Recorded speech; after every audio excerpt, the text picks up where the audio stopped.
thank you so much for being here. I love working with you on the Labor of Love Thirst Project, but before we get into it too much, why don't you introduce yourself? Tell us a little bit about who you are, what you do, both, as like your side hustle that's turning into your full-time career, and working with Thirst Project, and anything else that you think our followers and subscribers should learn Yeah, about. absolutely. So everyone, I'm Kristen. I'm 22 and I am from and live in Las Vegas, Nevada. Born and raised Nevada girl, very Love it. proud. Yeah, you should be. Yeah, I have a degree in business management and I currently work on the business development team over at Thirst Project and on the side, and I guess it is part of my career as well. I am a lifestyle blogger and content creator online.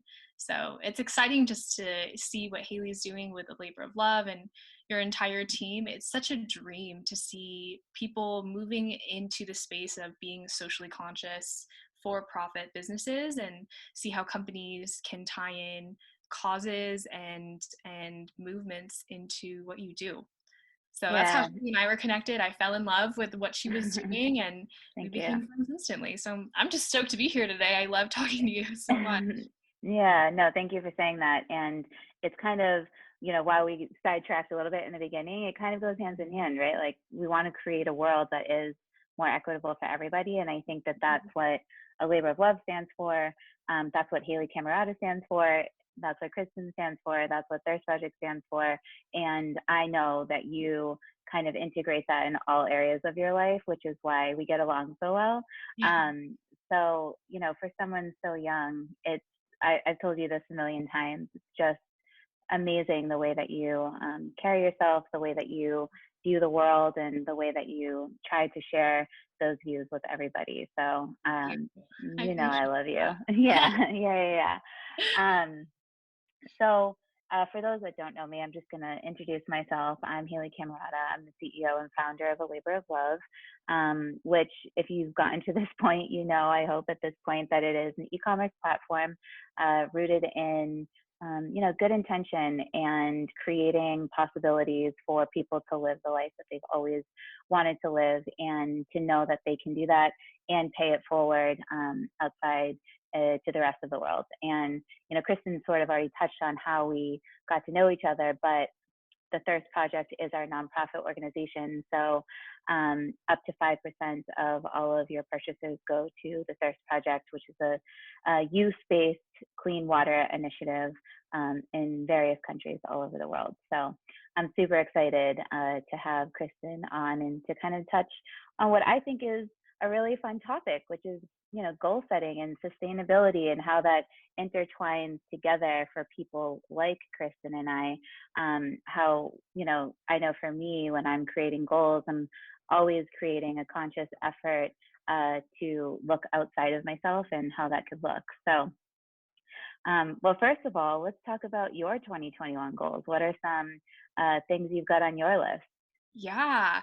Something I heard years ago and was something I wanted to bring to the table today as a point of goal setting, especially, it's the beginning of the year and you see a lot of people goal setting, and sometimes it could be so intimidating because you don't really know where to start. There's no rule book on goal setting, right? But we Yeah. all know it's very important. And how I frame out my goals, I try to balance it in three areas, and that is I try to set goals for something in my life that will make me money, something in my Hmm. life that will keep me creative, and then something in my life that will keep me fit and healthy. Love that. So Yeah. those, isn't that great? So it's just Yeah. kind of like it's like my little triangle of how I try to set goals, and I definitely want to expand professionally in both the nonprofit space and also online as a creator, and just meet people just like you. I think that Yeah. there's so many people to connect with who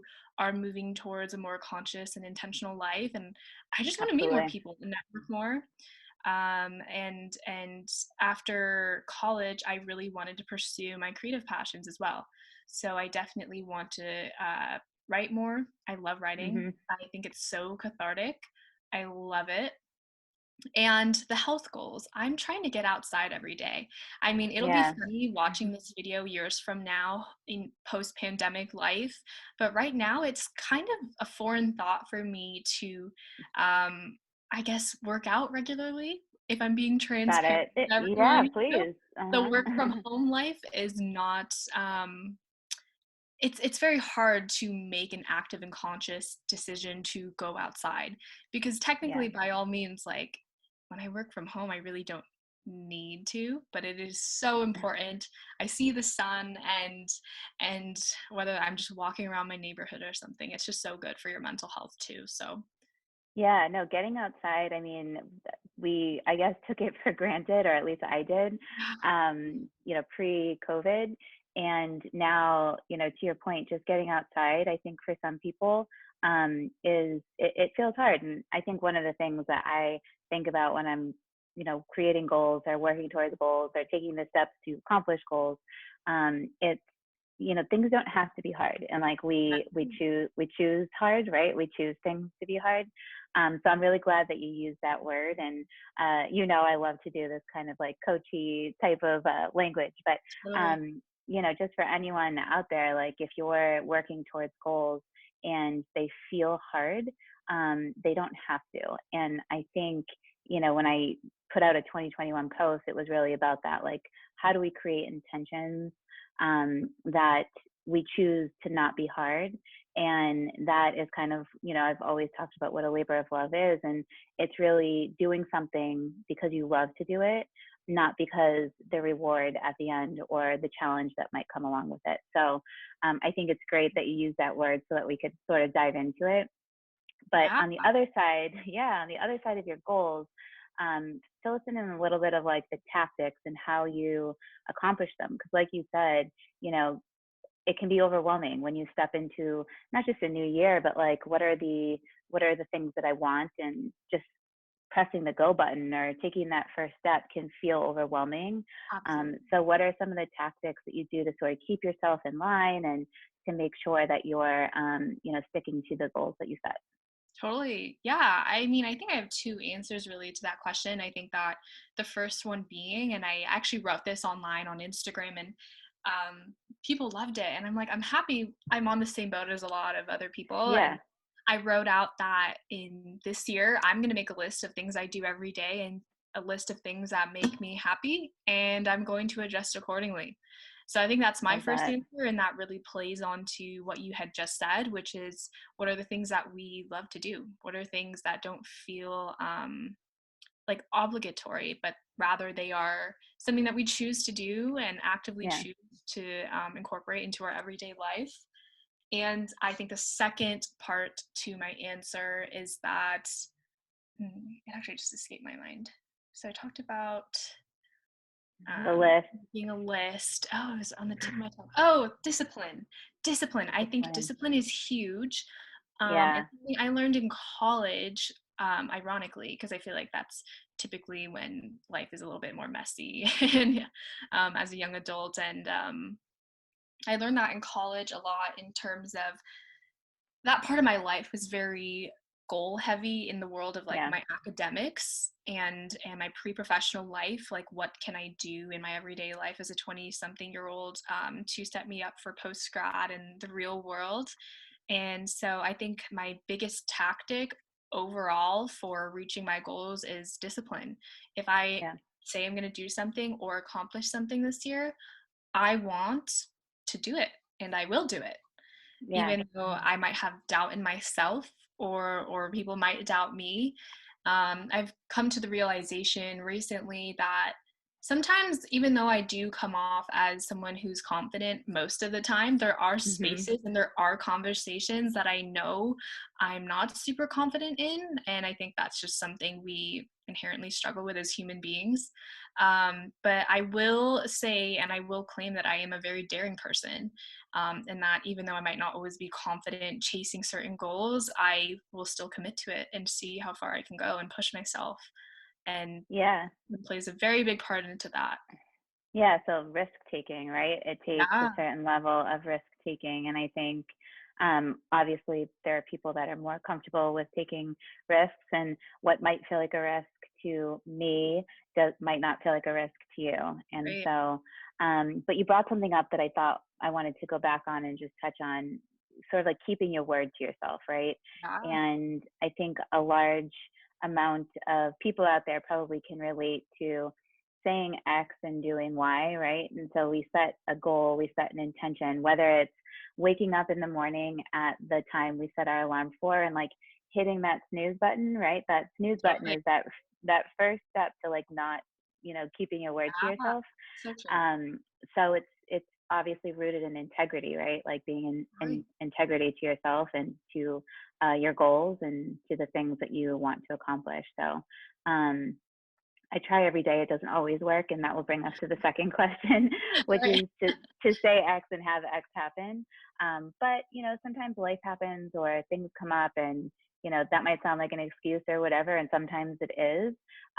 But how do you sort of forgive is kind of a strong word, but how do you be gentle with yourself or sort of forgive yourself if maybe the steps that you had set to get you closer to your goal maybe just didn't get accomplished or didn't happen? How do you sort of like get out of that beat up space? Absolutely. I think it's all a big learning lesson of how to give yourself grace, Yeah. honestly. I think that Mhm. as I'm one of those people who I try to be very forgiving Yep. and I definitely make space for people to be imperfect in my life. And Definitely. I kind of turn that in on myself and I constantly check in with myself like am I doing that for me? Obviously, Yeah. I'm very ambitious. I'm very goal driven as a person, and I know you are too. Mhm. But I would be lying if I said that everything I ever wrote down in my life for short term or long term goals, I was able It to blow out of happens. the water, Yeah. right? And Right. it would just be completely untrue. But I would also argue conversely that giving yourself grace and adapting is such a big part of being a successful person in reaching their goals because I think that that's something that 2020 just alone kind of exposed that it is so ingrained in us to be constantly productive and constantly reaching these goals. And when we have failure, like we need to pivot, we need to move Yeah. forward, which is also true and also admirable. But I think that we as human beings just need to practice more grace with ourselves because even in a pandemic, I think that goal setting is just alone is very ambitious because we need just to be gentle with ourselves. Like it's okay not to be physically well or mentally well right now. And if Yeah. goal setting isn't going to put you in a good place or make you feel happy with yourself, then I don't even think it's necessarily something that people need to harp on too much. Yeah, I agree. And I would say that another thing to add to it is just realizing that every moment is a new moment, and not to sound like super hokey and cheesy, but it's true. So if we, don't accomplish the things that we say we're going to accomplish that day, who's to say we can't do it the next day, right? Every Yeah, day is a new day. And even if it's like minute to minute, maybe you said from 12 to 1, you were going to go for a run and it just didn't happen, right? For whatever reason. Why can't you go from 1 to 2 or 2 to 3 or 3 to 4, whatever it is, right? I think a lot of times, to your point, we're so harsh on ourselves and we don't have that grace that we bring our, what we might see as a failure or, us not sticking to our word. We carry that into each additional moment in the future. And the more that we hold on to that, the further away that we get from actually stepping into the thing that we wanted to accomplish, right? So realizing that every moment is a new moment, and even if you didn't accomplish it the day you said you were going to, the minute you said you were going to, all right, let's revisit. Why didn't I do it? Okay, great. Take that, learn from it, and then move it into the next, the next moment, and just learn to kind of like give that grace and let go. absolutely. And I honestly Mm-hmm. think too it's never too late to do anything, right? Mm-hmm. I actually saw this quote last year about people who in the pandemic decided that like I want to go back to school. I think that Yeah. 2020 really set new goals that maybe a lot of us had never really thought of before. And there was a lot of discourse online about people who are non-traditional students, like going back to college, like maybe like in their 30s or their 40s, and oftentimes that might be a goal that people are I wouldn't say embarrassed about, like some people are, but it's difficult, I guess, later in life to, chase those dreams of continuing education. But people always say, it's like if you're 36 and you want to go get that 4-year degree, in 4 years you're going to be 40 anyways. Like, why wouldn't you just have spent those past 4 years planting that seed, right? Like, Yeah, I just feel like it's never too late to chase your dreams, no matter where you are in your life. And I'm all a yeah. proponent for that. No matter what you look like or how old you are, I think that anyone can go chase their dreams at any day. Or what you have, right? I mean, I think Right? that that I started a labor of love in the middle of a global pandemic, and I didn't know that I was going to do that. It wasn't really something that I had been planning. Obviously, Right. we weren't planning the pandemic, of course. And then you know, I had a choice, right? I could have handled it many different ways, and this is how I chose to handle it. But that's not for everybody. I don't want to like put that kind of pressure. It's just more every moment is a new moment, and no matter what was going on, okay, one day I woke up and there's a global pandemic, and I'm trying to figure out what my next is. Because I've told you before, I had taken some time off. Um, and so I chose to make this a new goal and make this something, I've always wanted to have a socially conscious type of business. That's definitely something that I've wanted most of my life. But starting it in the year 2020 was not something I expected to do. Oh, But yeah. I had to adjust. And I think that's one thing I would want to get across with goal setting is that you can make adjustments, and Yeah, absolutely. dreams change, and the things that we want change. And I think that that's okay. Absolutely. Yeah. I Yeah. mean, again, like conversely, it is so awesome to goal set, but I'm also a big proponent of it's totally okay to change your mind kind of Yeah. attitude, you know? Yeah. I've adapted many times in my life. I think that if you were to ask my 16-year-old self where I would be, it would look nothing like where I am now, but I am beyond happy and very Yeah. grateful to be where I am. Awesome. I love that. Well, let's talk about some fun stuff. I know that Yeah, I mentioned this a little bit earlier. Goals for us, we always are looking to find, socially responsible ways to integrate into our goals and just our everyday lives. And as you know, there is a sustainable part to a labor of love. I wouldn't say we're 100% sustainable yet, but we're working towards it. And a part of our business model is to buy goods that don't necessarily have a home yet and could end up in a landfill or just in the wrong hands. So that part of us is definitely sustainable, and I want to learn how to find new ways to be sustainable every single day and year as we continue to grow. But I know that you work with a lot of sustainable companies, and I know that you, like I mentioned, build in sustainability in your life. So let's talk about sustainable fashion. First, what sort of resources, how do you find ways to be sustainable? And then on the other side of that, we want to talk about the brands. What kind of brands are you working with, and who should we like be on the lookout for? absolutely. I mean, this is one of my favorite things to talk about. I would make the strong case that it's one of my niches is talking about sustainable steps in your life. And while I do believe that, I also think it's so important to make, I guess, like a couple disclaimers before we jump into this conversation. Number one, I think that this is like the biggest misconception with sustainable practices, whether that's lifestyle or in fashion. Yeah, I think that sometimes people have this conception that in order to be part of a solution or say practice sustainable steps in their life, that they need to do it perfectly, yeah, and so not true. I think that if we as a collective were all imperfectly sustainable, it would still make such a massive impact. yep, So I think that it took me a long time to arrive to the topic to be discussed publicly on my platforms of, what is sustainable fashion?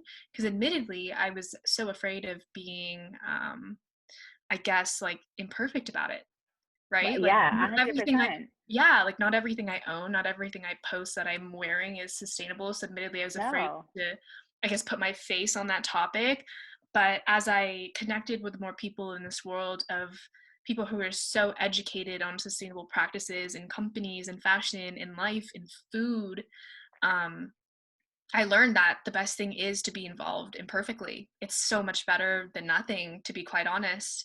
Um, Absolutely. yeah, and Absolutely. I think the second disclaimer to that as well, I will definitely dive into, I guess, specifically in sustainable fashion, what the steps are or resources are that people can take to incorporate that into their life.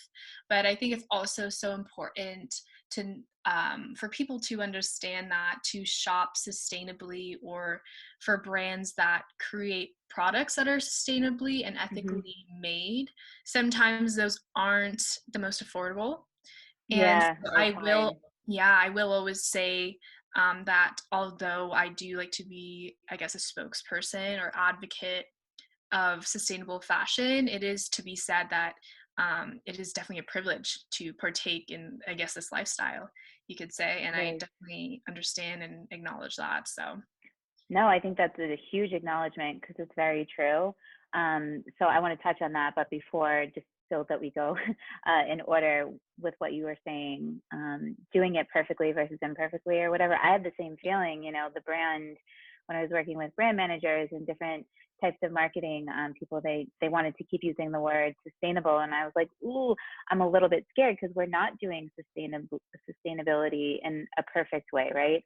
We right, are buying goods that you know lend us to a sustainable business model, but right, we don't have sustainable packaging, and the reason why we don't have sustainable packaging is because it's expensive, or we don't want to, a lot of the stuff that we get, it already comes in packaging, so I'm like, right, am yeah, I going to take it out of the packaging just to put it in sustainable packaging? And I think right, a lot of people don't understand sort of like what comes along with sustainable, fashion specifically, because that's what we're talking about. Um, but I think just, in relation to goal setting, taking those first steps, whether it's, okay, today I'm going to decide to be a recycler, right? Because there's a lot of people out there that don't recycle. And, right, there's like stories about what happens with recycling. Who yeah, knows, right? Um, but I would say there's so many people out there that don't recycle, and we'll just use that as sort of a very basic, or they use plastic water bottles instead of a reusable water bottle, like something very simple and basic. I think just making those goals and, okay, I want to drink more water. Let me also build a sustainable or outward thinking, piece to that puzzle, which is I'm going to drink more water and I'm going to use a reusable water bottle. right. So I would just say, like, every decision that we make as individuals, even if it doesn't feel big or, perfect, it's absolutely one step closer to healing our planet and like making sure that we're taking care of the earth the way that the earth is, taking care of us a lot of the ways. Yeah. Oh, I love that. I love that last thing you said. That's true. And people, I guess, we often forget to think about it like that. I love that. Yeah, yeah, absolutely. Okay, so tell us more now to go into, the other piece of it, which is, just it being expensive and Right. being able to kind of have that privilege. So let's talk about the brands that you love that are rooted in privilege, and then the brands that you love that maybe people can try out that aren't as expensive, or will help them kind of like get into a sustainable approach in their fashion. Absolutely. I'm actually going to send you this graphic so that you can keep it Love on it. the Labor of Love website forever. And Yes. it's so resourceful. And it's actually, to be honest, like a very good simple, easy visual of, I guess, what I've learned of how to practice, how to incorporate sustainable practices into Yeah. fashion consumerism. And it's called, so a lot of people are familiar with the hierarchy of needs by Maslow. And this is, I guess, like a take on that. It's called the buyerarchy of needs. And as a buyer, how can you incorporate sustainable steps into your fashion choices? And I'm actually looking at it right here again. I'll send it to you, but it Yes, starts please. off, and I think this is great because it plays into the conversation of sustainable brands can sometimes be expensive, and not to say that that's bad. A lot of that actually plays into paying fair wages for people, which is a Absolutely. big step, right? But it's to be Yeah. said, it's not affordable for everyone. So this, I guess it's like a pyramid, and it is essentially a visual that shows you how to where you should start if you want to get something new, and how can you do that sustainably. So the very bottom of the pyramid is actually the suggestion that you use what you have. Yeah. And people who are so good at incorporating sustainable practices into fashion, that's the first thing people told me, is the most sustainable piece you could ever own is what is already in Already your in your closet, closet. which is like what you, True. similar to what you said about packaging, right? It's Yeah. like technically you could switch over to sustainable packaging at a labor of love, but what are you going to do with the packaging that It's was going to go given? back into the earth. Exactly. Right. So there's so many layers to it. And the next few steps that it suggests is, if you want something new in your closet, borrow something from someone else, trade something with someone else. And if you are going to go actually put money to a new piece in your closet, try to buy it secondhand. I mean, thrift stores are great. I'm such Absolutely. a big fan of Poshmark and Mercari. You can Me find too. awesome stuff on there.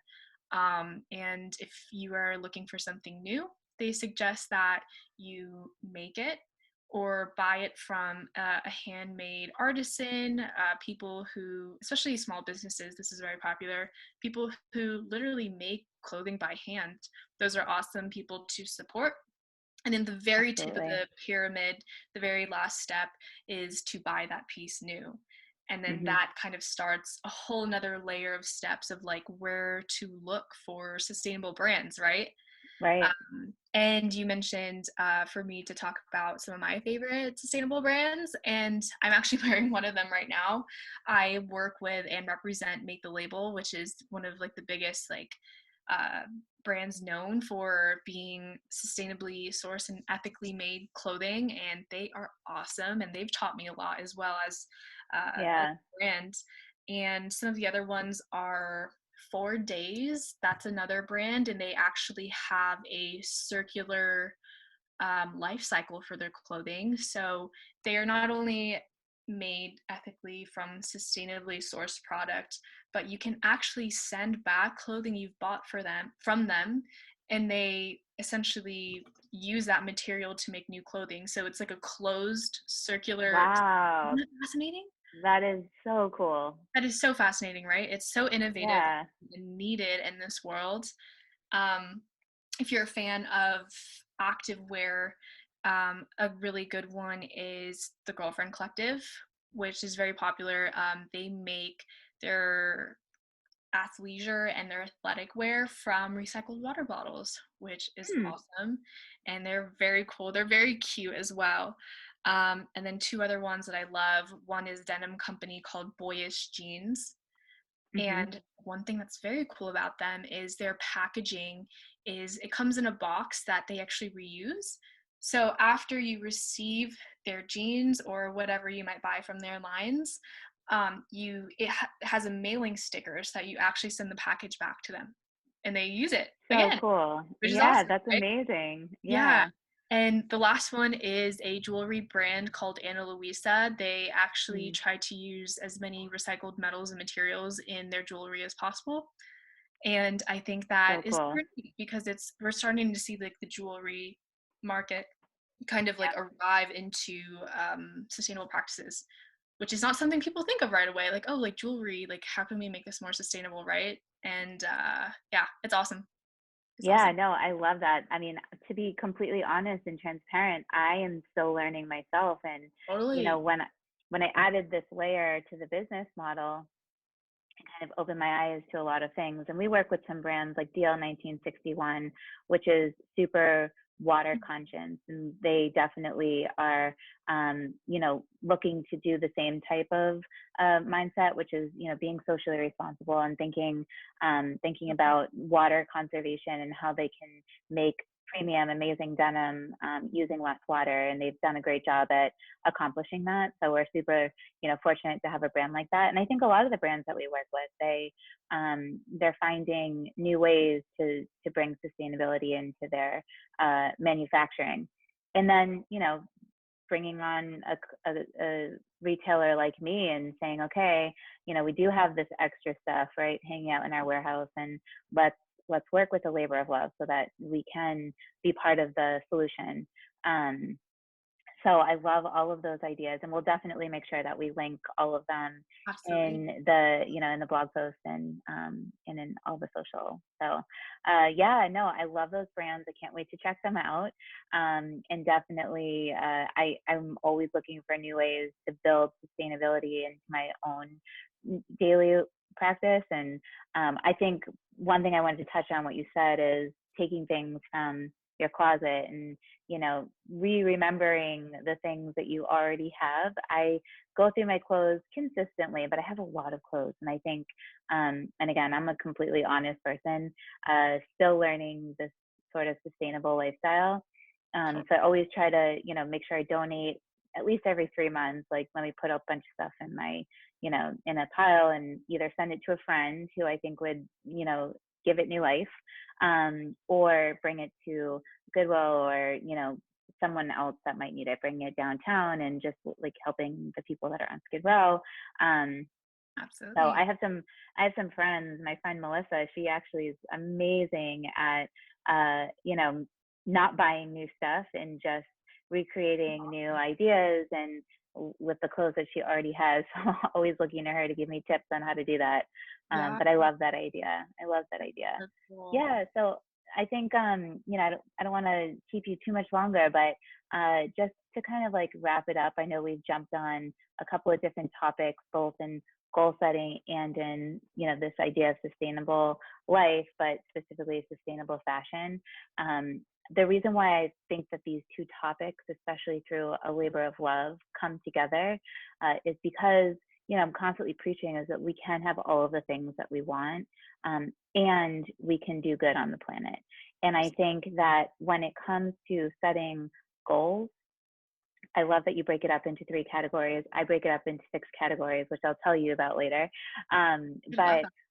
yeah, I think that, adding in this idea of social responsibility to every goal that I set, whether it's, okay, I want to be more fit, or I want to lose X amount of weight, release X amount of weight, or I want to, you know, be in love, or whatever the goal is that I want to set, how can I do each of those goals or accomplish each of those goals with a socially responsible mindset? And like, what are the things that I can do to incorporate that into my goals? So I love that, we kind of found a way to mesh these two things together. Um, so just before we wrap up, do you have anything else you wanted to add or chat about before we kind of wrap it up? I guess I just want to leave everyone with like a thought that I Yeah. think really changed my life in the past year, especially in the pandemic, and especially with so many political and social issues going on in the world that have been here, for quite some time. Um, and I guess this thought is very broad. It actually is very Okay. relevant, kind Mhm. of relevant to the topics we've been talking about. But I guess that's just all about doing better and being better. I think Yeah. we all say that so often, but something that I learned in 2020 that I'm carrying with me into 2021 is that oftentimes, as people who are evolving constantly, Yeah. change is the only constant thing in this life. And there's so many resources out there for us to learn more, do better, be better. But I think sometimes actually the biggest hurdle that we have to doing that is ourselves. And I Yeah. say that because I learned last year through, in many ways, oftentimes it's our perception of ourselves that we are a good person, right? Like for example, like I myself, I think I'm a good person, and I try to be a good Right. person, and I try to lead with integrity in my life and do things responsibly, right? But that perception of myself should never stop me from learning more and doing better and being better. Growing, So absolutely. absolutely. So I think that sometimes it's our perception of, oh, I'm such a good person, is sometimes what makes us think that we do everything right, that we know everything, that there's nothing Yeah. left to learn because I'm such a good person, right? And Yeah. so that's just something I want to leave people with, because I think that in this conversation we opened up a can of worms in many topics, and I think I just want to inspire people to push forward and learn more. Yeah, I love that. And I'll echo the same thing. There's always room for growth, room for improvement. And to your point, I also think that, oh my God, I'm a great person, right? And the minute I stop moving forward, the minute I stop learning, the minute I stop growing, um, I hope to never stop, right? Right, right. Until the Lord takes me away or whatever the case may be. So I think it's a great way to sort of wrap up this part of the conversation, which is just keep growing, keep moving, keep learning, keep building on yourself and the things that you want and that you desire. And I'm to your, the same thing you said in the beginning, just really excited for this year. And I think that it's going to feel and look a lot different. And we're already off to, the beginning of the year was a little rocky, but I think a lot of people today feel a different sense of hope than maybe they had before. Um, and that's not to isolate the people that don't agree with everything, that we've come to in this country. I think that for everyone, there's room to say, okay, we do have a woman who is in a national office. Like, that's a huge deal. Um, so I think that for women specifically, regardless of what you believe, this is a huge moment. And I'm just Absolutely. excited to see what women do and, this year, and the momentum that they take with it, but just all individuals in general. Absolutely. Absolutely. I mean, especially in our world too, as business women, it's a very male dominated space even to today, right? So Yeah. it's very exciting to connect with you, and I love talking to you and Mm, supporting other women and women creatives, same. and it's so awesome.